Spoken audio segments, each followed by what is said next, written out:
अरे भावे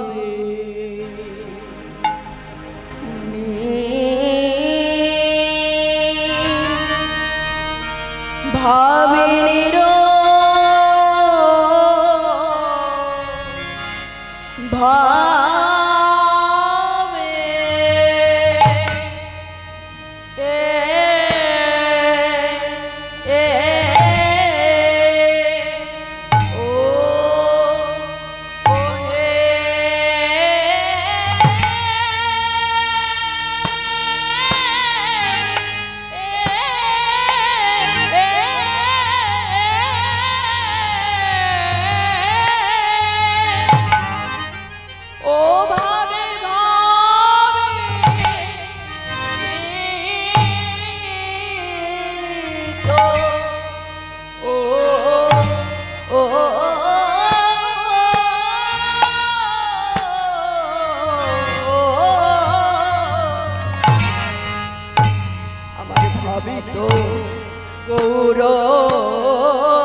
স্বরূপে উদয় হলো আমরি ভাবির ভাবে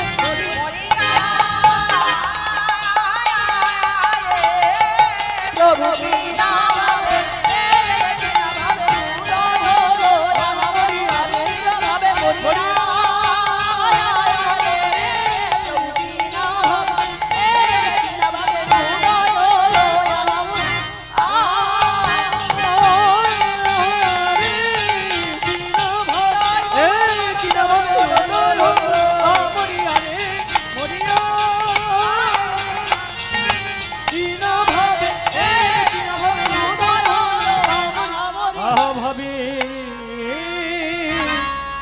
ভাবে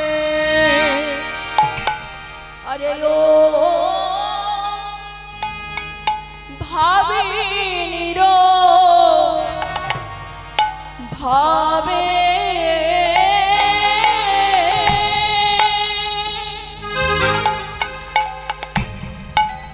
भाविनीरो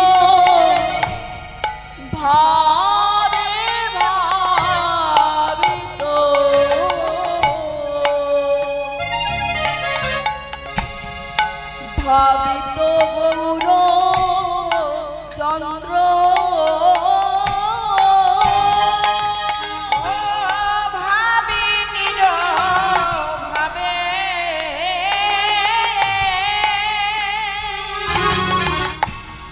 भाविनीर भावे गौर चंद्र और भावे गौर चंद्र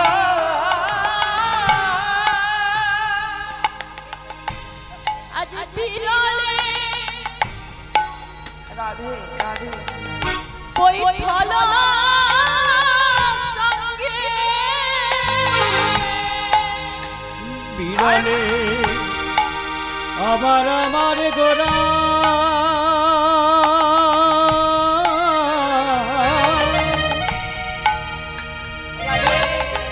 गोरार आमारे की भाव रे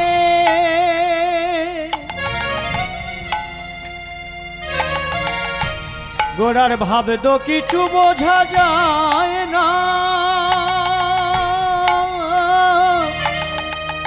आमार गोरा पूरबेर भावे विभोर होए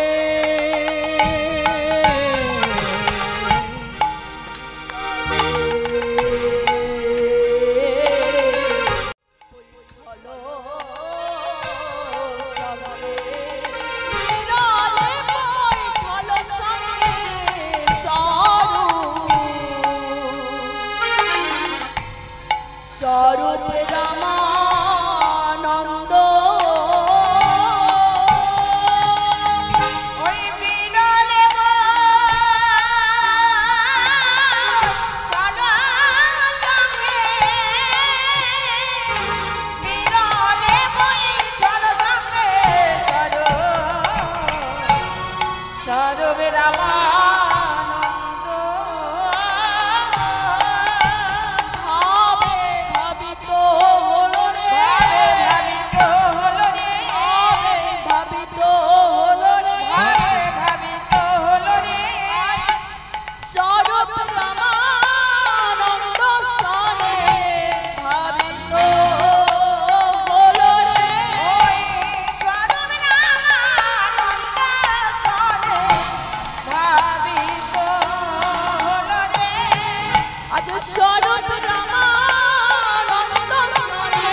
এই মহতী হরিবাসরে উপস্থিত বর্ণের শ্রেষ্ঠ ব্রাহ্মণ বৈষ্ণব আমার আদ্যা শক্তি মা মহামায়ার অংশভূতা গণেশ জননী লক্ষ্মী স্বরূপিণী মাতৃবৃন্দ এবং এই মহতী হরিবাসরে উপস্থিত কোন কাউ বড় বিচার না করে এই অধমা কীর্তনিয়া এবং তার এই ক্ষুদ্র সম্প্রদায়ের পক্ষ থেকে রইল অসংখ্য অসংখ্য কোটি দণ্ডবৎ প্রণাম।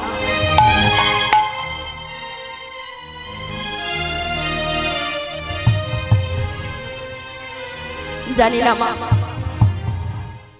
আমার পুণ্য বলে নয়, আমার পিতা মাতার কোন পুণ্য জন্মের কোন পুণ্য সুস্মৃতির বলে আজ আমি মহা আচার্যের পথের পথিক হয়েছি। সেই পিতা মাতার অসীম করুণায় আজ আমি এই পথের পথিক হতে পেরেছি। তাই আসুন মা শ্রী গুরু পাদ পদ্মের অহৈতুকী অকৃপণ কৃপায় আজ আমরা যে এখানে সকলে একসাথে সমবেত হতে পেরেছি, আমরা যে সকলে এখানে উপস্থিত হয়েছি একসাথে সমবেত হয়েছি, কি কারণে না আমরা যে এখানে সকলে একসাথে সমবেত হয়েছি তার একটাই উদ্দেশ্য বা একটাই কারণ না মধুর হরি কথা কৃষ্ণ কথা আস্বাদন করা।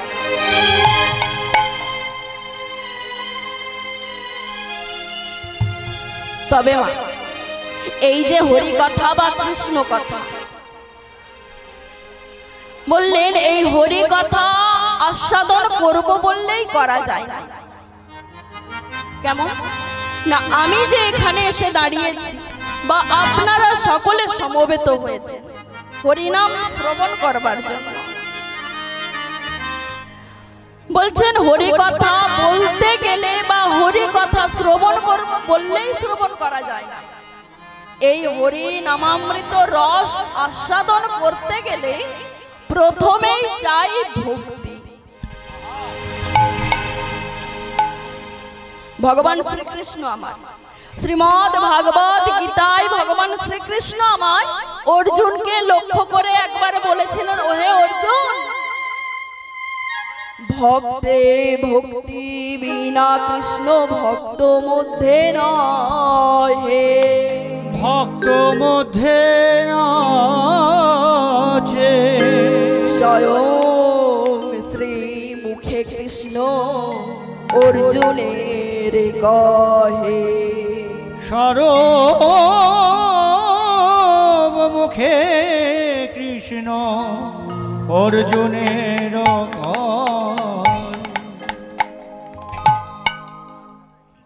ভগবান আমার নিজ মুখে বললেন, ওহে অর্জুন,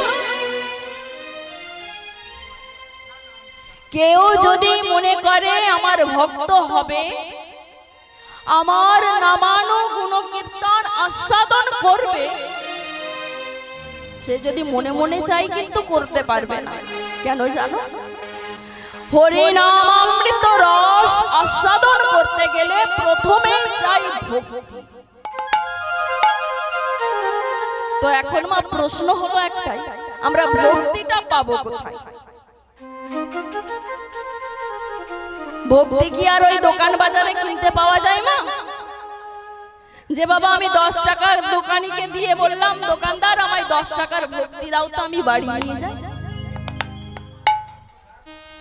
এই যে আমাদের দৈনন্দিন জীবনের ব্যবহার্য জিনিস, যেখানে আমরা দোকানে টাকা পয়সা দিয়ে কিনতে পাই, কিন্তু এই ভক্তিরূপ জিনিসটাই বা কি, আর আমরা তাকে পাবোই বা কোথায়?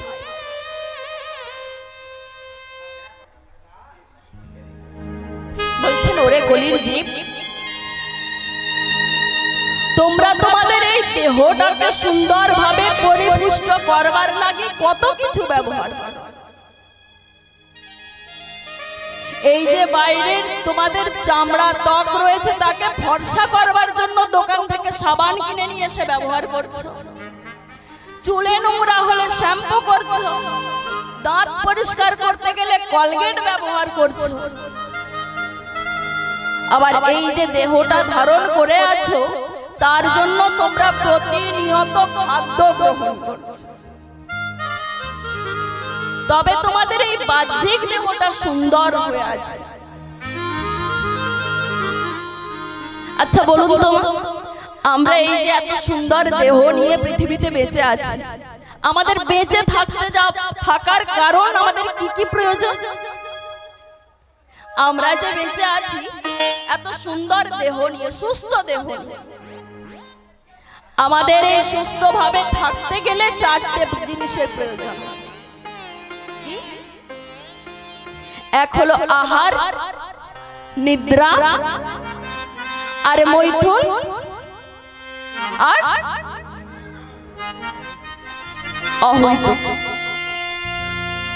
এই চার বস্তু বিনা মানুষ বেঁচে থাকতে পারে না।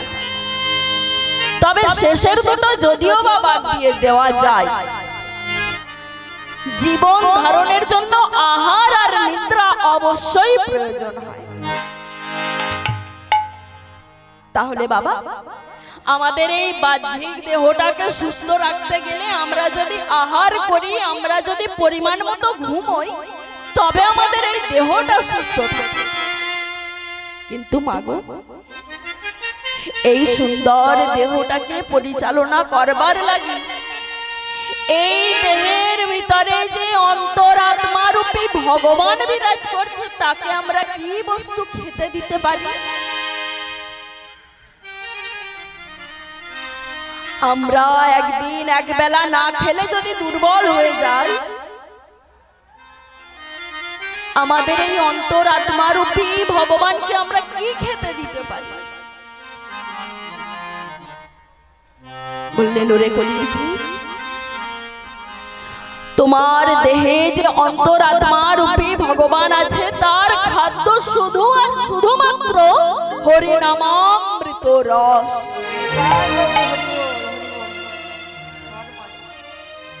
আমরা পাবো কোথায়? বললেন শোনো রে জি, তোমাদের আহার শুদ্ধি না হলে দেহ শুদ্ধি হয় না, দেহ শুদ্ধি না হলে চিত্ত শুদ্ধি হয় না, আর চিত্ত শুদ্ধি না হলে প্রেমের উদয় ঘটে না, আর প্রেমের উদয় ঘটে না বলে তোমাদের ভক্তির সঞ্চার হয় না।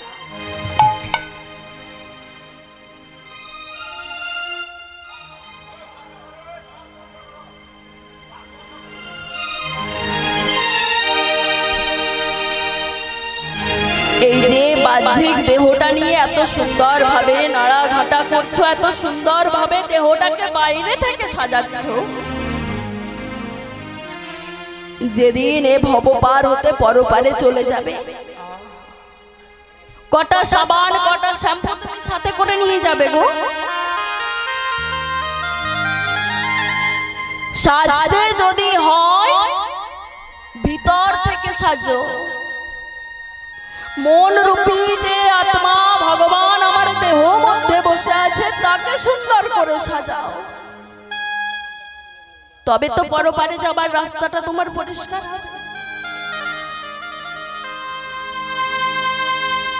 তৎকালীন দিনে ডক্টর বিধানচন্দ্র রায়, যাকে এক নামে সকলে চিনতেন, সেই বিধানচন্দ্র রায় বলেছিলেন যে দুধ খেলে নাকি 32 রকমের উপকার হয় বা রোগ। তো 32 রকমের রোগ যদি শুধু দুধ খেলেই সারে, তাহলে আমাদের ওষুধ খাওয়ার প্রয়োজন নেই। কিন্তু বাবা, ওই দুধটা যদি পেড়ালে মুখ দেওয়া হয়, রোগ কি সারবে? রোগ সারার বদলে দেখবে মানুষ ডিপথেরিয়া হয়ে মরে। কথাটা হলো এটাই মা, এই যে আমাদের গ্রামে গঞ্জে দিকে দিকে এত হরিনামের প্রচার বেড়ে গেছে, এত হরিবাসরের সংখ্যা বেড়ে গেছে, কিন্তু আমাদের হরি নামের ফল আমরা পাচ্ছি কি? পাচ্ছি না। পাবো কি করে? ওই যে হরি নামের মধ্যেও এখন ভেজাল ঢুকেছে। এখন হরিবাসরে দাঁড়িয়ে নাচের গান না করলে কীর্তনিয়া ভালো গান জানে না। হরিবাসরে এসে ভক্তদের মনোরঞ্জন করতে গিয়ে নাচের গান করলে তবে নাকি ভালো কীর্তনিয়া হওয়া যায়, বড় কীর্তনিয়া হওয়া যায়। কিন্তু এই যে নায়ক বাবু এত এত টাকা পয়সা খরচ করে অন্য কিছু না করে হরিবাসরের আয়োজন করলেন, কেন করলেন? উনি চাইলেই তো টাকা পয়সা খরচ করে অন্যান্য কোনো অনুষ্ঠানের ব্যবস্থা করতে পারবেন নাকি? মায়েরা বুঝতে পারছেন তো? নায়ক বাবু যদি অন্যান্য কোনো অনুষ্ঠানের আয়োজন করতেন, মা দেখতেন এখানটিতে লোক বসতে দেবার জায়গা পেত না। কিন্তু হরিনাম হচ্ছে তো, হরিনামের প্রতি মানুষের আর তৃষ্ণা নেই, বিতৃষ্ণা এসে গেছে। কেন না? হরিনাম নাকি একটু বয়স হলে করতে হয়, বৃদ্ধ বয়সে করতে হয়, বলে না? এখন কি হরিনাম করব? এই বয়সে কেউ হরিনাম করে? এই বয়সে কেউ তুলসীর মালা গলায় পরে? বয়স হলে করব। কিন্তু বাবা, ওই হরিনাম করার বয়সটাই যদি তোমার আর কোনোদিনও না আসে, তাহলে তুমি করবে কবে?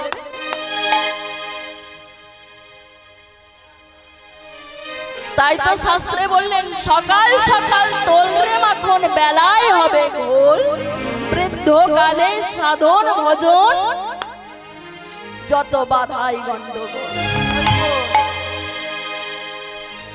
আজ করব না কাল করব, কাল যদি তোমার জীবনে না আসে করবে কবে? তাই যা করবার সকাল সকাল করতে হবে। তাই দেখুন মা, আমাদের কলিযুগ পাবনাবতার শ্রীমন মহাপ্রভু, কলির ভগবান যিনি রাধা কৃষ্ণ মিলিত তনু, আমার সচি মায়ের গোরাচার। আজ থেকে প্রায় 538 বছর পূর্বে এসেছিলেন কোথায় না? নদিয়া নবদ্বীপের মাটিতে সচি গর্ভ সিন্ধু হতে উদয় হয়েছিলেন নদিয়ার ভাঙ্গা আকাশ। কেন উদয় হয়েছিলেন না? তার ওই গোরা চাঁদের আলোয় গোটা জগৎকে আলোকিত করবেন বলে তিনি উদয় হয়েছিলেন নদিয়ার ভাঙ্গা। আজকে সেই মহাপ্রভুর ভাব কেমন? ভক্তমণ্ডলী, ভক্তিমতী মায়েরা, আমরা এখানে একটি বিষয়বস্তু আলোচনা করব, কিন্তু বিষয়ে যাবার আগে আমাদের একটু গৌর চন্দ্রিকা আস্বাদন করতে হবে। কেন না? গৌর হলেন আমার কলিযুগের পূর্ণ ব্রহ্ম, স্বয়ং ভগবান। গৌর সুন্দর এসেছিল বলেই তবে আমরা রাধা কৃষ্ণের প্রেম আস্বাদন করতে পেরেছিলাম। তাই সেই গৌর চরণে প্রণাম না জানিয়ে আমরা কৃষ্ণ লীলা আস্বাদন করতে পারি না। তাই আজকে এখানে যে বিষয়বস্তু আলোচিত হবে তার নাম রাধা রানীর কলঙ্ক মোচন। তাই দেখুন আমার মহাপ্রভুর ভাবটি কেমন। ওই যে শাস্ত্রে বললেন, রাধা কৃষ্ণ একই আত্মা দুই দেহ ধরি, রাধা কৃষ্ণ একই আত্মা দুই দেহ ধরে, অনন্যে বিলাস রস আস্বাদন করি, রসে আস্বাদন করি। সেই দুই এবে আমার চৈতন্য গোসাই, দুই এবে আমার চৈতন্য গোসাই। ভাব রস আস্বাদিতে দোহে হইলা এক কোঠা, হইলা এক কোঠা।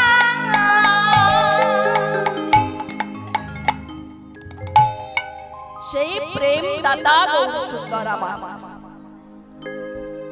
যিনি নাকি রাধা কৃষ্ণ মিলিত তনু গৌর সুন্দর, সেই গৌর আমার কখনো তিনি রাধা ভাবে বিভোর হন বা কখনো তিনি কৃষ্ণ ভাবে বিভোর হন। আজ গৌরহরি রাধা ভাবে বিভোর হয়েছে, আর রাধা ভাবে বিভোর হয়ে মহাপ্রভুর দুইজন অন্তরঙ্গ ভক্তকে সাথে, ভক্তমন্ডলী ভক্তিমতী মায়েরা, মহাপ্রভুর ভক্ত কতজন মা?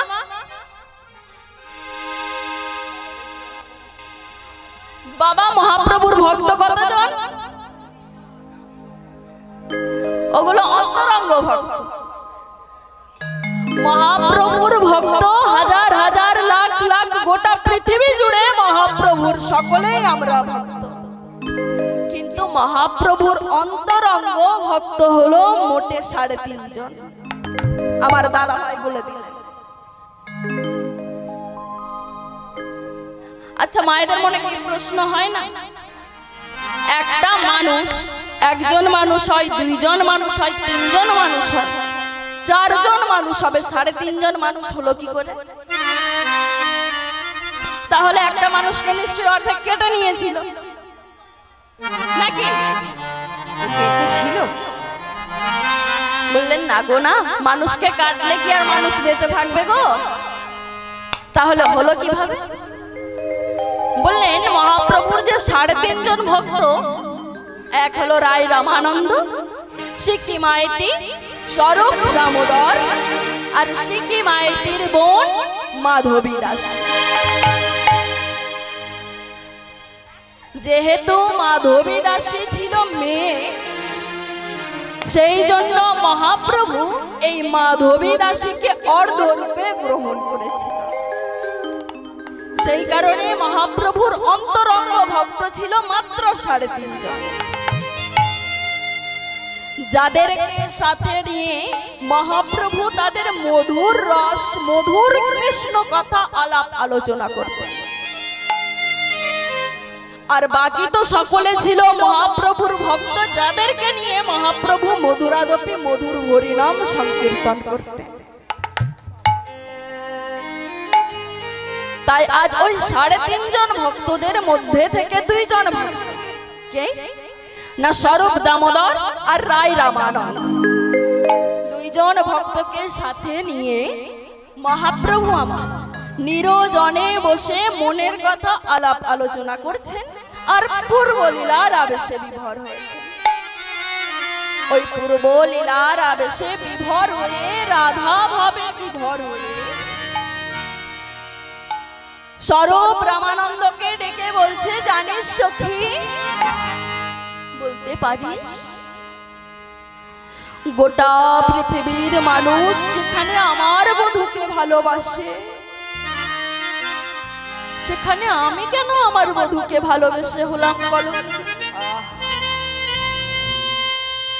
আজ মহাপ্রভুর ভাব দর্শন করে পদকর্তা আমার কলম দিয়ে বলছেন মহাপ্রভুর ভাব কেমন। আজ কয়ে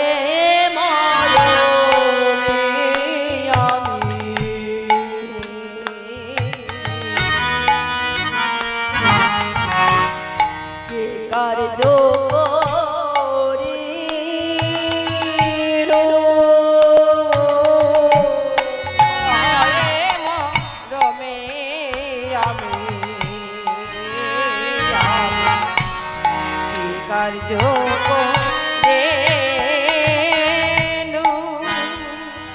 আরে শোন, বলতে পারিস ললিতা, বলতে পারিস শাখা, আমি কি এমন অন্যায় করেছি, কি এমন অপরাধ করেছি, যে কারণে আজ গোটা বৃন্দাবনবাসী তো দূর, গোটা পৃথিবীর মানুষ আমায় বলে কৃষ্ণ কলঙ্কি?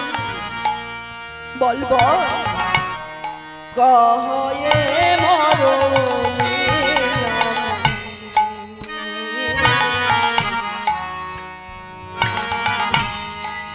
কার্য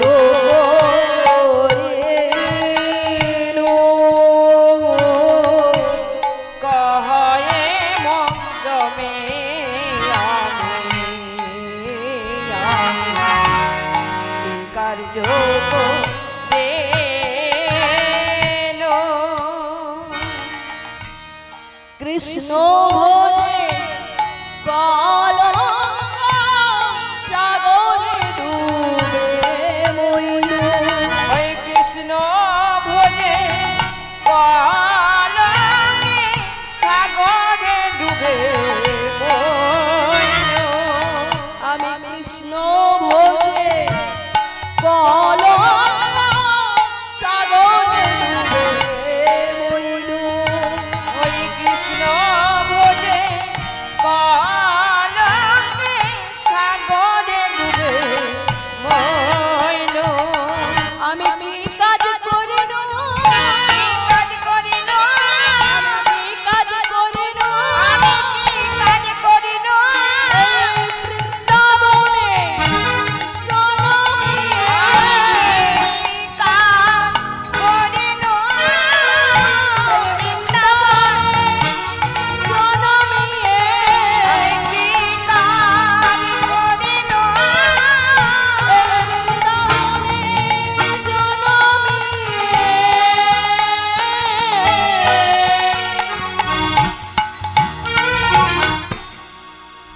মিছে কলঙ্কিনী হইল কলঙ্কিনী হয়, মিছে কলঙ্কিনী হয়, বৃন্দাবনে জনমিয়ে, মিছে কলঙ্কিনী হয়। বৃন্দাবনে জনমিয়ে আমি কি কাজ করিল। আহা কৃষ্ণ ভোজে কলঙ্কে সাগরে ডুবে মইল। সাগরে ডুবে মন। জানিস বিশাখা, জানিস ললিতা, এই বৃন্দাবনবাসী সকলে আমায় বলে কলঙ্কিনী। বলতে পারিস আমি কি এমন অপরাধ করেছি? বল না রে। যেখানে আমার বধূকে গোটা জগৎবাসী ভালোবাসে, তাদের অন্যায় হয় না, দোষ হয় না, কেন আমার এত অন্যায়, আমার এত দোষ? আমি পৃথিবীতে জন্মে কি এমন কাজ করলাম বলতে পারিস সজনে? ভক্তমণ্ডলী, বাবারা, আমার মায়েরা, আজ মহাপ্রভু নিজে ভগবান হয়ে ভাবছেন আমি কি এমন কাজ করলাম। হয়তো ওনার ভাবনাটা ছিল অন্য। কেন আমি কলঙ্কিনী হলাম, আমি কি এমন কাজ করলাম এই পৃথিবীতে জন্মগ্রহণ করে? কিন্তু মায়েরা, আপনাদের মনে কি প্রশ্নের উদয় হয় যে আমরা পৃথিবীতে জন্মগ্রহণ করে কি কাজ করলাম?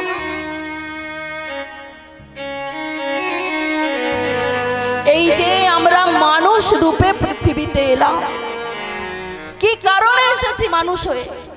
কি কারণে, কি কাজ করবার লাগে আমরা এলাম পৃথিবীতে? প্রশ্নের উদয় হয় না? আমরা কি এসেছি পৃথিবীতে শুধুমাত্র সংসার করবার লাগি? আমরা কি পৃথিবীতে এসেছি শুধু সন্তান উৎপাদন করার লাগি? আমরা কি পৃথিবীতে এসেছি শুধু আমার আমার করবার লাগি?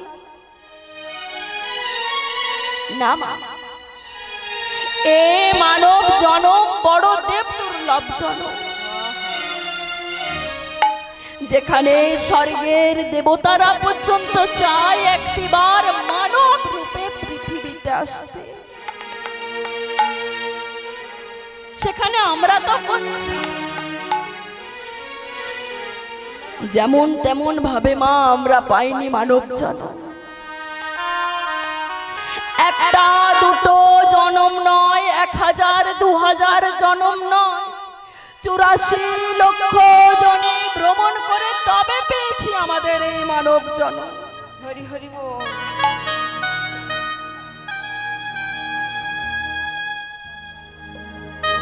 কতবার না জানি গাছ হয়ে পৃথিবীতে এসেছি, কতবার না জানি কৃমি কীট রূপে পৃথিবীতে এসেছি। কতবার না জানি জলজ জন্তু হয়ে পৃথিবীতে এসেছি, কতবার না জানি বনের পশু পাখি রূপে পৃথিবীতে জন্মেছি। ওই জন্মাতে জন্মাতে জন্মাতে মাত্র 4 লক্ষ বার আমরা মানুষ হয়েছি।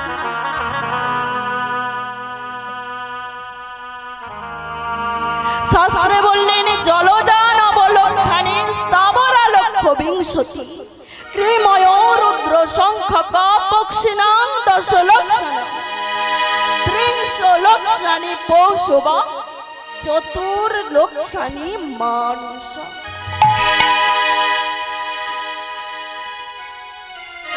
এইভাবে 1 2 করতে করতে 9 লক্ষ বার তুমি জলজ জন্তু রূপে জন্মগ্রহণ করেছ।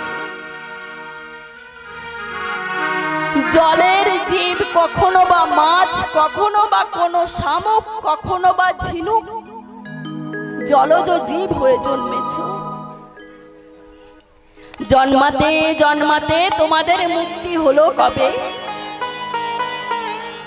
যেদিন তুমি জলের মধ্যে শঙ্খ রূপে জন্মগ্রহণ করলে। আর ওই শঙ্খ যেদিন আমার গোবিন্দ সেবায়, আমার গৌর সেবায় বেজে উঠে ধ্বনি করলো, সেদিন হলো তোমার জলজ জন্তু থেকে মুক্তি। এইভাবে মা পর পর জন্মগ্রহণ করতে করতে আমাদের 80 লক্ষ জনি চলে গেল। বাকি মাত্র 4 লক্ষ জনি আমরা মানব রূপে জন্মগ্রহণ করলাম। তবে প্রতিবারই এমন সুন্দর পূর্ণাঙ্গ দেহ পাই। হয়তোবা কোনো জন্মে আমি কানা হয়েছিলাম, হয়তোবা কোনো জন্মে আমি বোবা হয়েছিলাম, হয়তোবা কোনো জন্মে আমি চলতে পারিনি, হাঁটতে পারিনি, উঠতে পারিনি, পঙ্গু হয়েছিলাম। কিন্তু ওরে কলির জীব, যখন এমন সুন্দর সাধনের দেহ পেয়েছো, ভজনের দেহ পেয়েছো, যেখানে তুমি বলবার বদন পেয়েছো, শ্রবণ করবার কান পেয়েছো, দেখবার নয়ন পেয়েছো, যেখানে তুমি পূর্ণাঙ্গ রূপে একটি দেহ পেয়েছো, কেন হেলায় হারাও? যেখানে বনের পশু পাখিরা ভগবানের নাম বলতে পারে না বলে কত দুঃখ পায়, কষ্ট পায়, তুমি পেয়েও হেলায় হারাচ্ছ। ওরে জীব, আজকে পেয়ে তুমি বলছো না, যেদিন পাবে না সেদিন যেন আর অনুশোচনা করো না।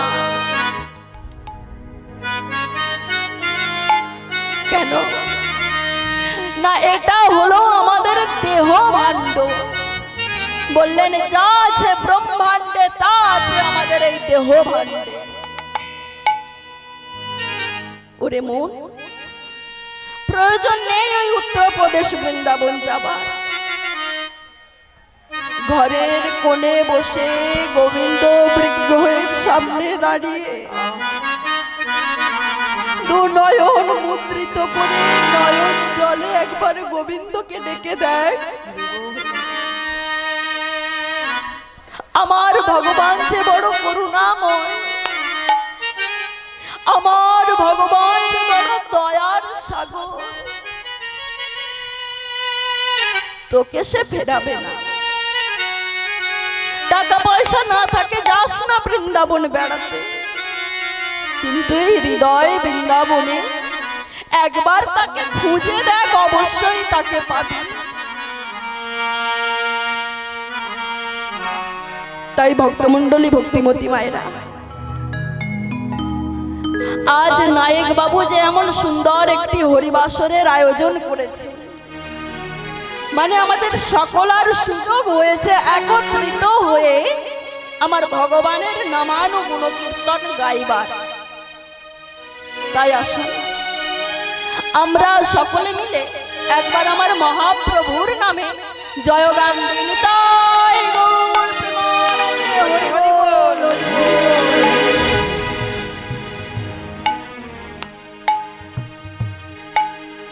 এই যে বড় মধুর নাম, কেমন নাম? কৃষ্ণ নাম, মধুর নাম। আহা কৃষ্ণ কেশব, কৃষ্ণ কেশব, সুধা মাখা এই নাম, কৃষ্ণ নাম, মধু মাখা এই নাম। কৃষ্ণ কেশব, কৃষ্ণ কেশব, মধু মাখা এই নাম, হরি নাম, সুধা মাখা এই নাম। কৃষ্ণ কেশব, কৃষ্ণ কেশব, মধু মাখা এই নাম, হরি নাম, সুধা মাখা এই নাম। কৃষ্ণ কেশব, কৃষ্ণ কেশব, মধু মাখা এই নাম, হরি নাম, সুধা মাখা এই নাম।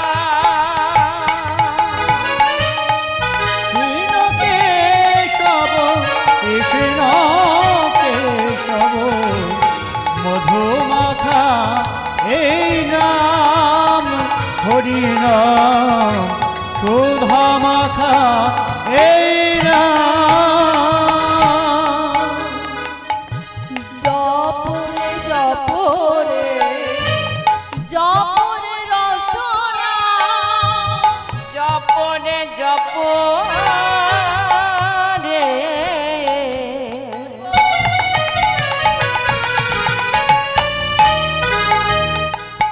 জপনে রসনা। ও মন,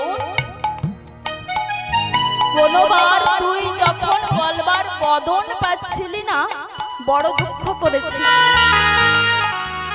প্রভু তোমার নাম বলতে পেলাম না, আমায় বলবার বদন কেন দিলে না? কিন্তু ও রসনা, রসনা মানে জীববান। বললেন ও রসনা, এখন বলবার মতো যখন বদন পেয়েছিস, মন ভরে বল। জপরে জপরে জপরে রসনা, জপরে জপরে জপরে রসনা, সুধা মাখায়ে নাম।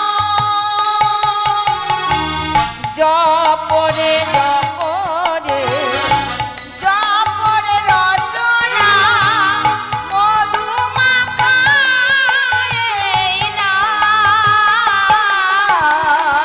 কৃষ্ণ কেশব, কৃষ্ণ কেশব, সুধা মাখায়ে নাম, হরি নাম, মধু মাখায়ে নাম। কৃষ্ণ কেশব, কৃষ্ণ কেশব, সুধা মাখা এই নাম, হরি নাম, মধু মাখা এই নাম। এই নাম জপ হলো আমারে,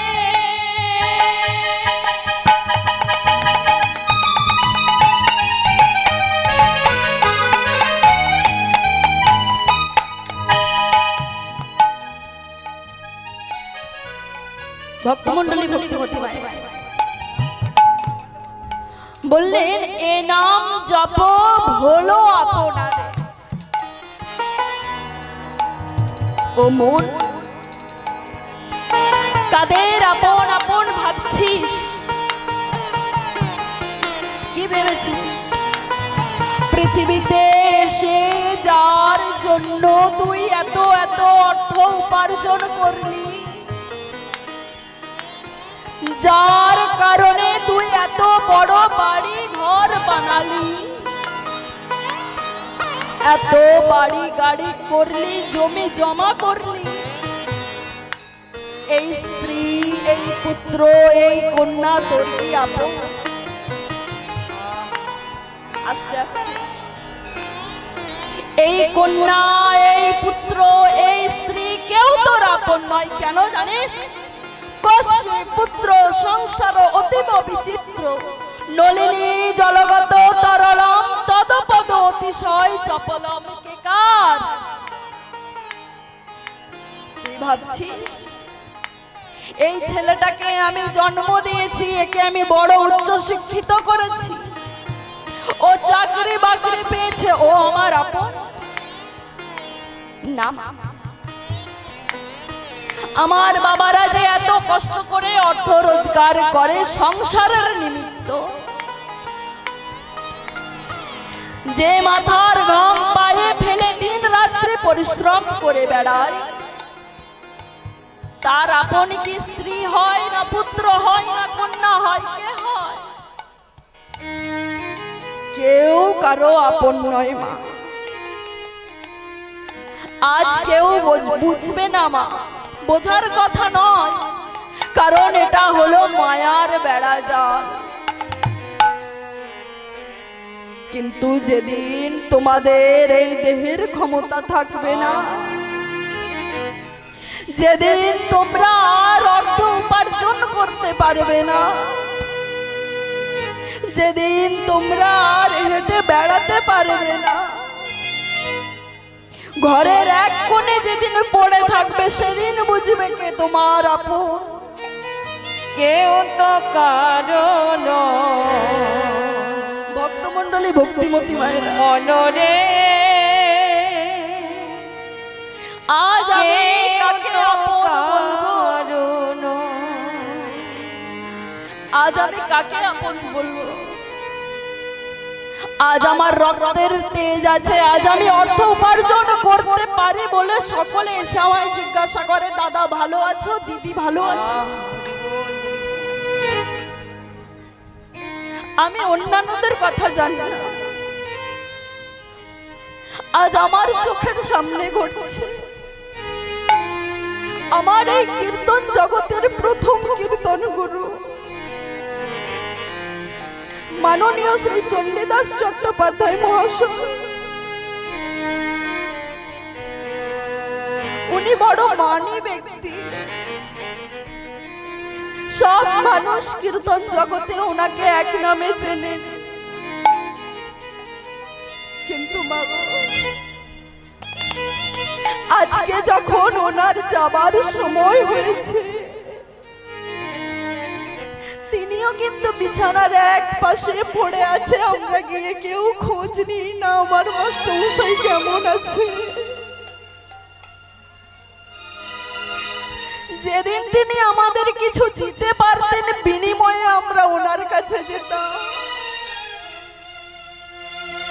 আজ উনি আর বিনিময়ে আমাদের কিছু দিতে পারেন না বলে আমরা আর ওনার খোঁজ নিই না। ওরে পৃথিবীর মানুষ, তুমি ভাবছো আমি খুব মানী ব্যক্তি, আমি খুব ধনী ব্যক্তি, তাই আমি যখন পৃথিবী ছেড়ে ভবপারে যাব, এই অর্থ টাকা পয়সা মান সব আমার সাথে যাবে? না গো না। পৃথিবীতে আমরা এসেছি খালি হাতে, আবার চলে যেতে হবে খালি হাতে। মাঝের কিছুদিন শুধু আমরা আপন আপন অভিনয় করি মাত্র, কেউ আমাদের আপন নয় মা, কেউ আপন নয়। কেউ তো কারণ মনরে, কেউ তো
আমাদের চিন্তা ভাবনা, এই আমরা মনে মনে ভাবছি যে আমাদের কেউ আপন নয়, কেউ আমাদের সাথে সাথ দেবে না, এই ভাবনাটা আমাদের কতটুকু মা?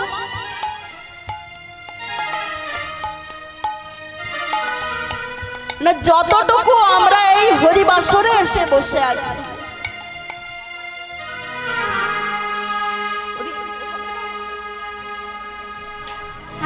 আমরা যতক্ষণ এই হরিবাসরে এসে বসে আছি, মায়া আমাদের এইটুকু সময় গ্রাস করতে পারে না। তাই এই সময় আমরা বসে আমাদের সেই শেষের দিনের কথা আমরা ভাবতে পারি, কিন্তু যখনই আমরা আবার আমাদের সংসার আবর্তে ফিরে যাব,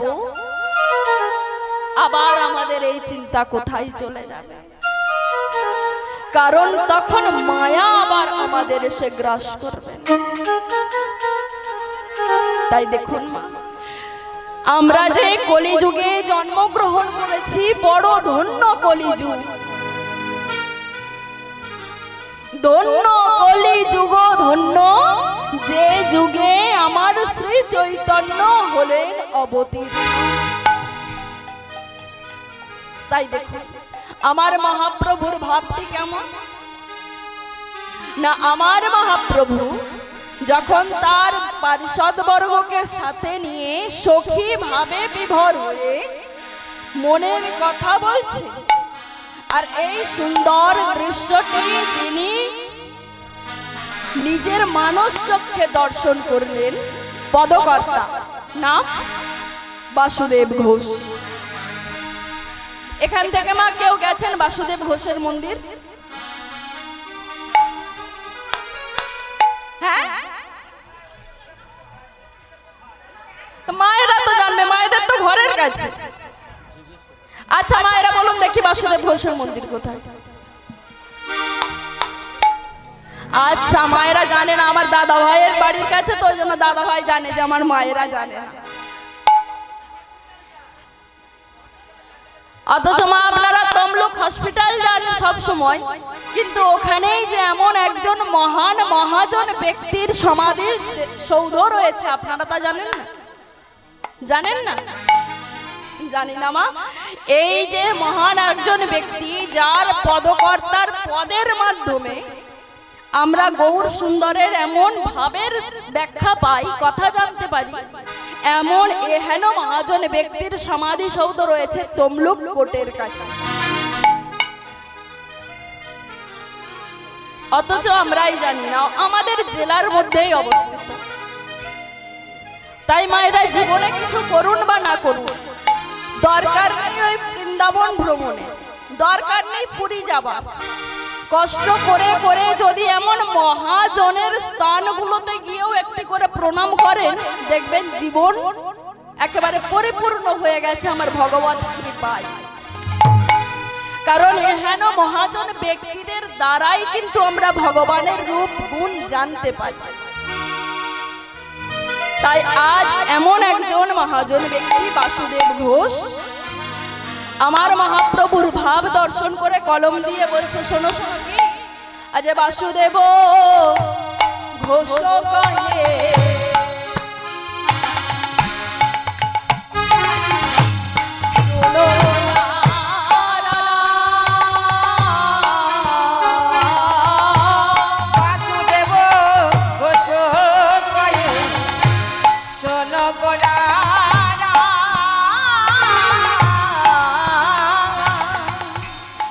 আজ পদকর্তা বাসুদেব ঘোষ গৌর সুন্দরকে উদ্দেশ্য করে বলছে, ওহে মহাপ্রভু,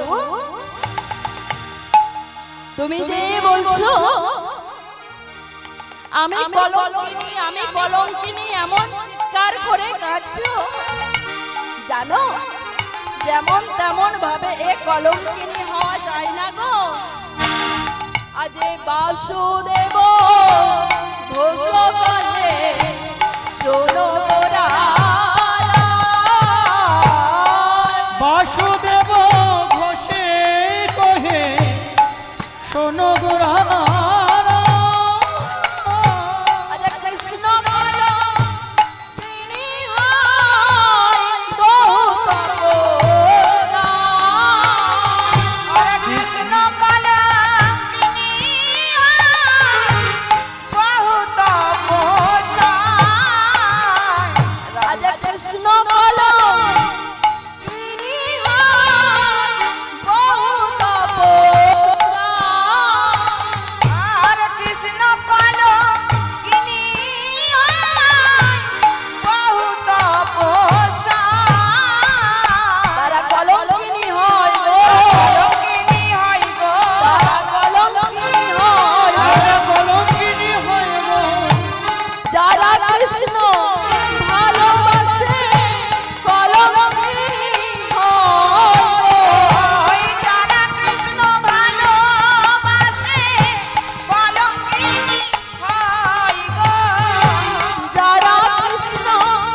কহে শোনো গোরা বাসু কহে শোনো গোরা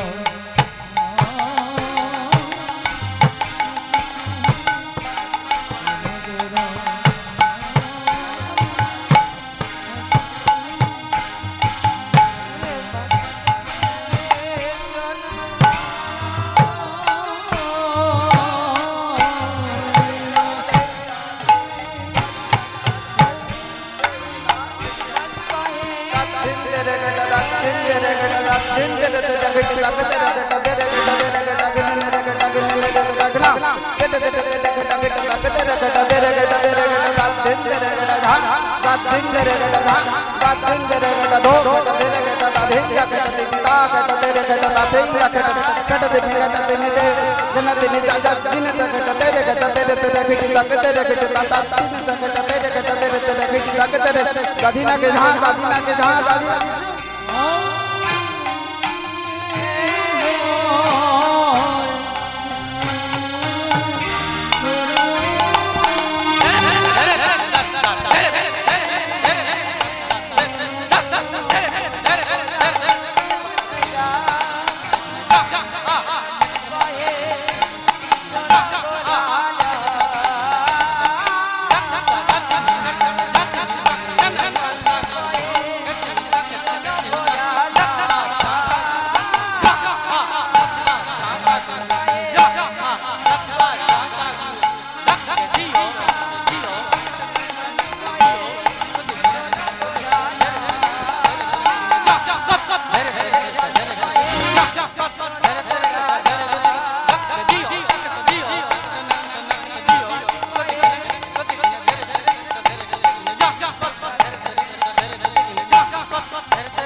Krishna Kalam